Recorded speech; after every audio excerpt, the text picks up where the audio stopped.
शाम का सुरमई अंधेरा फैलने लगा था। खामोशी की आगोश में पाक सिमटने लगा था। कुछ प्रेमी जोड़ों की मीठी खिलखिलाहटें सन्नाटे को चीरती हुई नीला और आकाश को विचलित कर देती थीं। हमेशा की तरह फूलों की झाड़ियों से बनी पर्णकुटी में एक दूजे का हाथ थामे, उदासी की प्रतिमूर्ति बने, सहमे से बैठे, आंसुओं से भरी मगर मोहब्बत से लबरेज नजरों से एक दूसरे को निहार रहे थे। दोनों के बीच मौन पसरा हुआ था, पर वातावरण में सायं सायं की आवाज मुखरित थी। कुछ तो कहो आकाश, 2 दिन ही रह गए हैं मेरी मंगनी होने में। उसके बाद मैं बाबूजी के अजीज मित्र के बेटे रितेश की मंगेतर हो जाऊंगी, जो शायद मेरे जीते जी संभव नहीं है।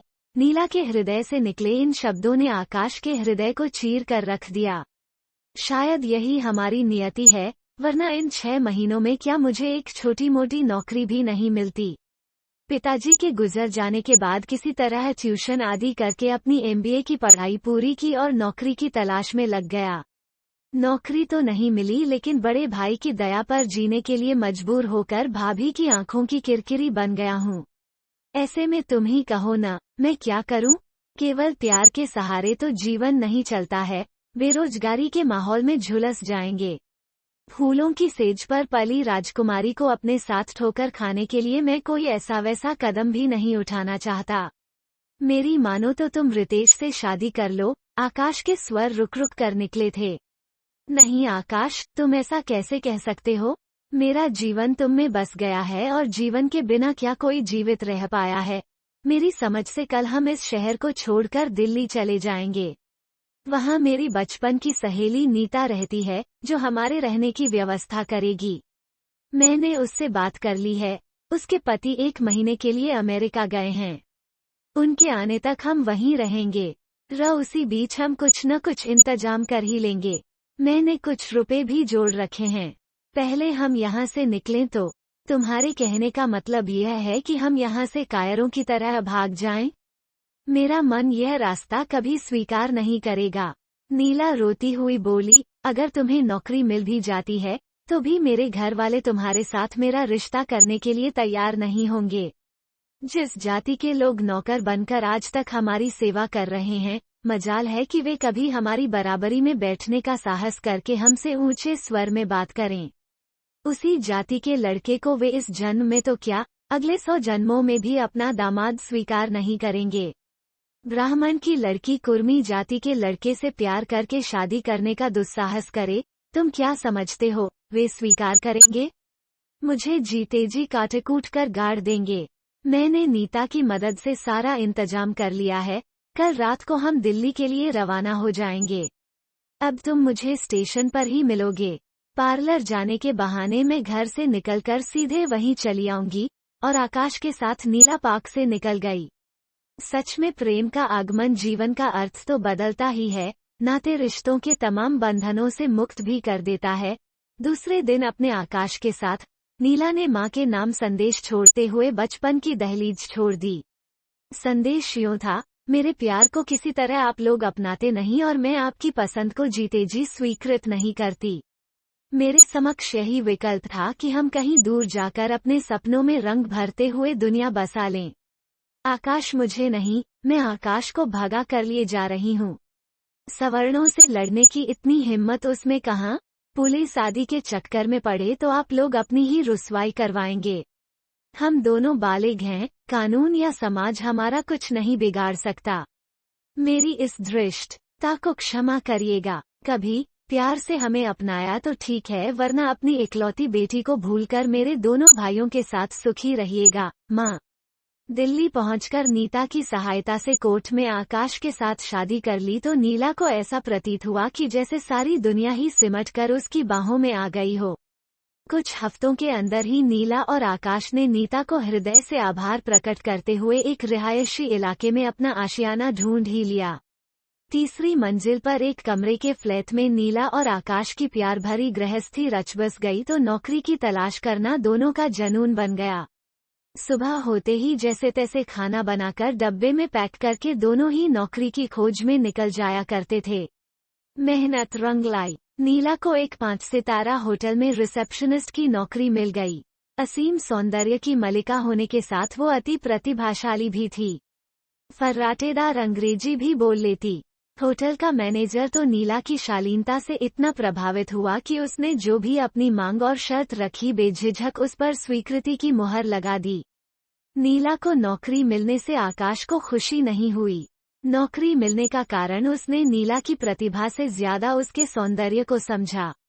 दरअसल पढ़ लिख जाने से ही वर्षों की पुरुषवादी मानसिकता समाप्त नहीं हो जाती। नीला ने आकाश के अंतर्मन को पढ़ लिया। बड़े प्यार से उसे समझाते हुए बोली, निराश क्यों होते हो, बहुत जल्द तुम्हें भी नौकरी मिल जाएगी। फिर हम और हमारे इंद्रधनुषी सपने होंगे। इतनी बेकारी में इतनी जल्दी नौकरी मिलना बहुत ही खुशी की बात है। चलो खुश हो जाओ। आज की इस बड़ी उपलब्धि को हम ठंडी ठंडी कुल्फी के साथ सेलिब्रेट करेंगे। आरंभ में नीला आकाश के साथ ही घर से निकल जाया करती थी। वो होटल की राह मुड़ जाती थी और आकाश दूसरी राह की ओर। वो नौकरी की तलाश में जी तोड़ मेहनत कर रहा था। ऐसे ही कश्मकश में दिन पंख लगाकर उड़ते रहे पर आकाश को कोई नौकरी नहीं मिली। आशा के साथ हर दिन सूर्योदय होता और निराशा के साथ अस्त हो जाता। घरबार की जिम्मेदारियों के बोझ तले नीला की जवानी कुम्हलाई जा रही थी। फूल से भी कोमल नीला वज्र से भी कठोर हो गई थी। जानबूझकर सब कुछ ओढ़ा गया था, फिर किससे शिकवा शिकायत की जाती। पर आकाश की वेदना को नीला निराशा व उदासी भरी आंखों से ही सहला दिया करती थी। टूटन दोनों ओर थी जिसे अनछुई छुअन से ही दोनों बांटते हुए जी रहे थे। सिर्फ नीला की तनख्वाह से गृहस्थी के खर्च पूरे नहीं हो पा रहे थे। नीला के बदन से एक एक करके सारे जेवर गायब हो रहे थे जिसका मलाल आकाश को भी था, पर अपनी बेकारी में कर ही क्या सकता था। गृहस्थी के पहिए तले दोनों के अरमान दम तोड़ रहे थे। सारे इंद्रधनुषी सपने लुप्त हो चुके थे। तसल्ली के लिए दोनों के होंठों पर छिटकी हुई था कि मुस्कान निराशा के गहन अंधेरे को चीर अंतरंग उमंग बनकर उन्हें परिस्थितियों से लड़ने की शक्ति दे रही थी। नीता के पति ने आकाश को किसी फैक्ट्री में 10,000 रुपये प्रतिमाह की तनख्वाह पर नौकरी दिला दी, जो इतनी महंगाई और दिल्ली जैसे शहर में पर्याप्त तो नहीं थी, पर डूबते जहाज को एक तिनके का सहारा जैसा जरूर मिल गया था। उन दोनों की खुशियों का ठिकाना नहीं था। जैसे तैसे डूबते उतराते उनकी गृहस्थी की नया आगे बढ़ रही थी। मकान मालकिन से नीला की घनिष्ठता दिनों दिन गहराती जा रही थी। अपने दुख सुख को नीला निसंकोच उनसे साझा करती थी। वे भी हर प्रकार की सहायता के लिए तत्पर रहती थीं। उनका वश चलता तो वे उनसे किराए की रकम भी न लेती, लेकिन उनके पति पक्के बिजनेसमैन थे। नौकरी करने के साथ आकाश अच्छी और ऊंची तनख्वाह वाली नौकरी तलाश करता रहा, जो उतना आसान नहीं था जितना उसने सोच रखा था। इधर नीला भी होटल से थक कर चूर लौटती थी। लंच और डिनर तो वो होटल में ही ले लिया करती। घर आकर कुछ भी करने की स्थिति में नहीं रहती थी। नीला आकर रात का खाना बनाएगी, इस आशा में आकाश बैठा रहता था। मैं बहुत थक गई हूँ, कुछ भी करने की हिम्मत नहीं है। प्लीज आकाश, कुछ भी अपने लिए बना लो। सोचती हूँ कल से तुम्हारा खाना होटल से ही लेती आऊंगी। वहाँ पर काम करने वालों को कम रेट पर ऐसी सुविधाएं हैं। आकाश को खींच तो बहुत आती, पर भूख तो कोई बहाना नहीं सुनती। ब्रेड खाकर सो जाता। इधर कितने दिनों से नीला के होटल से देर से घर आने में, और वो भी मैनेजर की गाड़ी में, आकाश को परेशान करके रख दिया था। नीला भी तो कितनी बदल गई थी। पहले उस पर कितना प्यार उड़ेलती थी। रात में आकाश जब भी उसकी ओर हाथ बढ़ाता, अपनी थकान की बात कहते हुए वह दूर छिटक जाती थी। रविवार को भी वो ड्यूटी करने लगी थी। पूछने पर सपाट सा उत्तर, अतिरिक्त समय में काम करने पर जो कमाई होगी उससे हम घर गृहस्थी का सामान खरीदेंगे। मैनेजर जरूरत से ज्यादा उस पर मेहरबान है। इधर कुछ दिनों से नीला यह देख वह महसूस कर रही थी। दिन में कई बार किसी न किसी बहाने से उसे अपने चैम्बर में बुला लेता था। चाय कॉफी के दौर के साथ इधर उधर की बातें किया करता था। कभी अपनी मृत पत्नी को याद करके भावुक हो जाता, तो कभी अपनी बेटी की बातें करके खुश हो लेता। कभी उसने मर्यादा की सीमा का अतिक्रमण नहीं किया था, इसलिए नीला को उसका साथ भाने लगा था। आकाश अब उसके देर से लौटने पर आपत्तियां उठाने लगा था, पति नाम का जीव जो था वह सुसज्जित घर, खाना, कमाई, सबसे बढ़कर पत्नी का सान्निध्य चाहिए था उसे। नीला कभी भी खींच कर रह जाती थी। राजकुमारी की तरह पली बड़ी नीला को अपने निर्णय पर कभी भी पश्चाताप होने लगता था। एक सीमा तक उसने अपने प्यार से आकाश को बदल दिया था, पर अब एक दूसरे के प्रति दोनों की भावनाएं परिवर्तित हो चुकी थीं। नीला और मैनेजर के बीच निश्चय ही अवैध संबंध है, यह सोच सोच कर आकाश अंदर ही अंदर पागल हो रहा था।